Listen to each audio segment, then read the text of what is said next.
Doctor BR Ambedkar Konaseema జిల్లా Amalapuram rural మండలం కామనగరు గ్రామంలోని కిమ్స్ ఆసుపత్రి ప్రాంగణంలో గల శ్రీ వెంకటేశ్వర స్వామి ఆలయంలో భారీ చోరీ జరిగింది.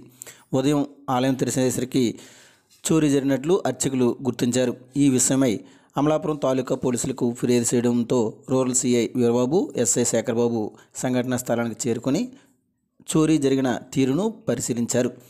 ఆలయం తలుపులు పగలగొట్టి గుర్తు తెలియని వ్యక్తులు లోపలికి ప్రవేశించి ఈ చోరీకి పాల్పడ్డారు. వెంకటేశ్వర స్వామి వారికి చెందిన కిలో బంగారం, 2 కిలోల వెండి ఆభరణాలు చోరీకి గురైనట్లు పోలీసులు గుర్తించారు. క్లూస్ టీం వచ్చి వేలిముద్రలను సేకరించింది. ఈ ఆలయంలో హుండీని ఎత్తుకు వెళ్ళి మరో ప్రాంతంలో పడేయడాన్ని పోలీసులు గుర్తించారు.